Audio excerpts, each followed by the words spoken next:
Karatis Mata Daimon, and welcome to Demonosophy.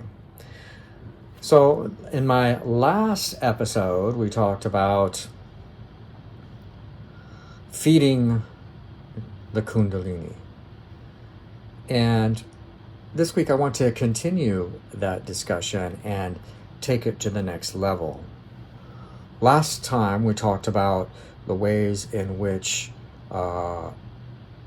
Kundalini activation or second awakening can cause changes to the kind of physical food that you crave, that you seek out.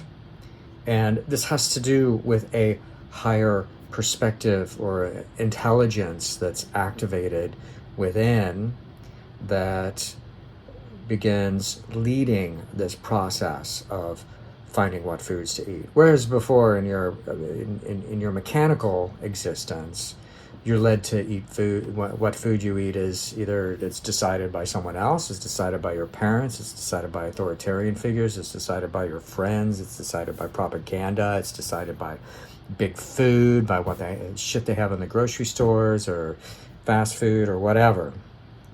All kinds of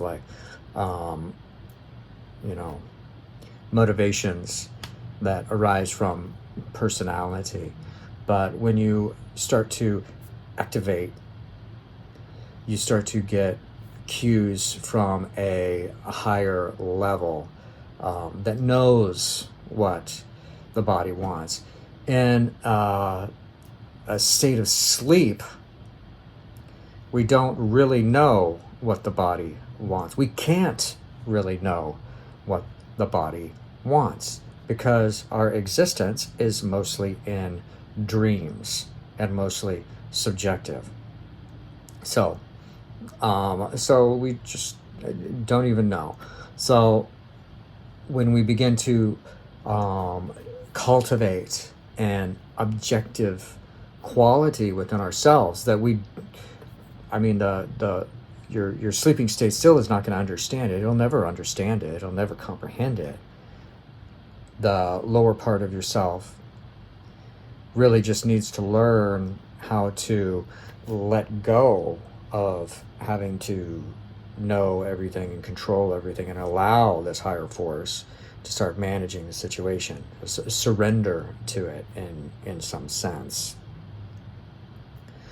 So that happens, and most people find that the type of food that they eat changes, and it's for the better, and they have better health benefits as a result of this. So that's all well and good. Now I want to talk about the esoteric sense of feeding this higher capacity within the self. Whereas before we talked about feeding the physical body, in the esoteric sense, we're talking about feeding a higher body, the astral body, or what Gurdjieff called the Kesdjan body. And it needs a different quality of food. Now, this food is referred to by many names in many different systems. The food is not immediately available in our ordinary state. The idea is that there's additional substance available to us which we simply don't absorb because we're asleep. We sleep through it. That's really easy to understand. When you just think of all the opportunities that you've slept through in your life, you can see, well, it's very easy that there would be a higher form of nourishment that I would sleep through as well. Why wouldn't I? I sleep through everything else. So in Secret of the Golden Flower, this substance is indicated by the idea of spirit fire, one way of looking at it. And this has to do with three substances from the three dantian that are combined within the system. And this is a kind of inner alchemy. There's thought earth from the upper story, there's seed water from the lower story, and then these combine because through practicing of the method, through practicing stillness and self-awareness and light reflex, the backward flowing method, the circulation of attention, these combine somewhere in the middle to create spirit fire, which is associated with the middle story and associated with the solar plexus, which is why focusing on sensation in the solar plexus can be such a powerful thing. So there's different ways that different systems get down to articulating the nuts and bolts of how all of this works, and ultimately it's not really necessary to understand with the intellectual brain exactly how all of this works out. But what is useful and important is where our attention goes with this. And the idea is that there's something that is substantially higher than the plane that we exist on currently. And you can understand this just in terms of density. There's the density of a really hard rock beneath me, the earth I stand on, the slightly less dense water that sits on top of the earth, the even less dense air on top of that, becoming even finer still, and then even up above that, the even finer world of like fire, gas, and plasma, and light. Light is most definitely a form of plasma, and it would, represented by fire in the, in your tarot card suits. And that how the human body is less made up of a little bit of all of these, but is in this middle zone between that higher light, plasma, the finer substance, and also between and above the lower, most dense substance of the earth, and down below that. So we're in the middle here. We're like a mixing ground from higher and lower, a mixing pot for higher and lower. And the idea is that we want to start absorbing some of those influences that are higher than us. So there's different ways of approaching this.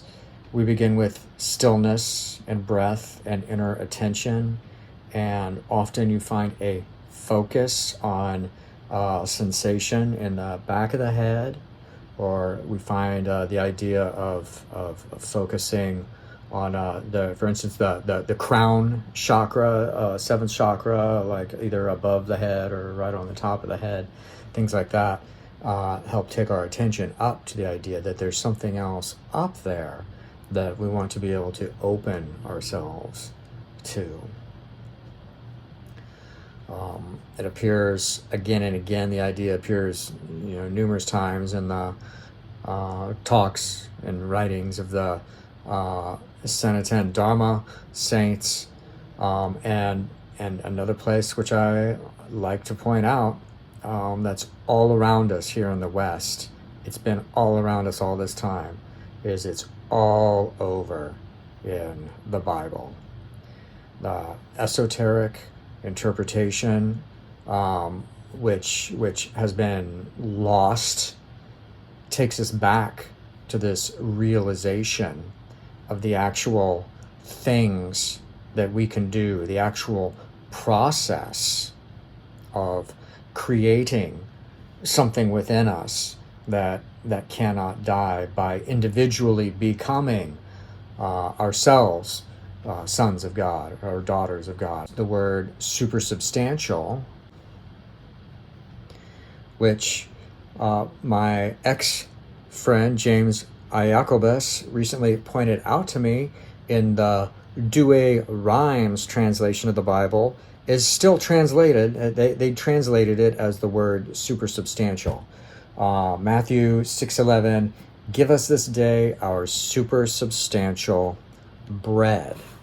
So I focused on that particular passage quite a lot in the past, but I will point out to you now that it appears also as the term manna throughout the New Testament and the Old Testament numerous times. John 6:31, our fathers did eat manna in the desert. As it is written, he gave them bread from heaven to eat. Numbers 11:9, and when the dew fell in the night upon the camp, the manna also fell with it. This is when occurs after the Exodus, and the Hebrews are wandering in the desert, and they receive a form of spiritual nourishment from on high, which helps get them through. Again, we have to take all these things esoterically and remove ourselves from the politicized and authoritarianized interpretations of the Bible. But anyhow, these passages are still remain in there, and you don't hear Joel Osteen quoting any of those passages. No one ever talks about them, yet they're truly significant and give us that indication that consummation of a higher substance that can transform us is a very, very, very old idea. So higher substance, the accumulation of it, is something that helps to build up within ourselves the capacity and the magnetic qualities that help attract more of these influences to us in the long run. And then after a certain point, after there's an activation of this new capacity within us, then the need for that kind of sustenance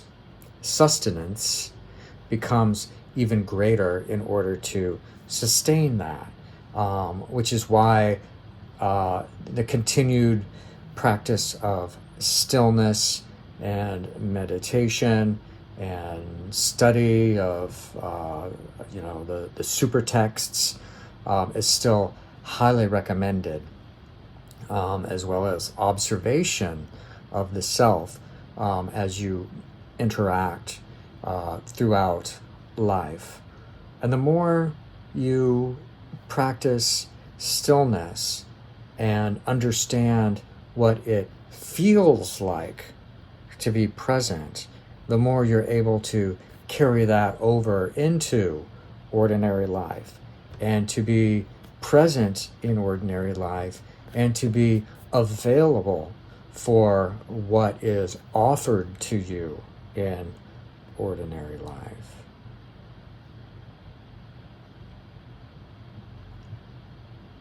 So that's the higher side of feeding the Kundalini. And as always, stay true, go against the grain, and keep the dark fire burning.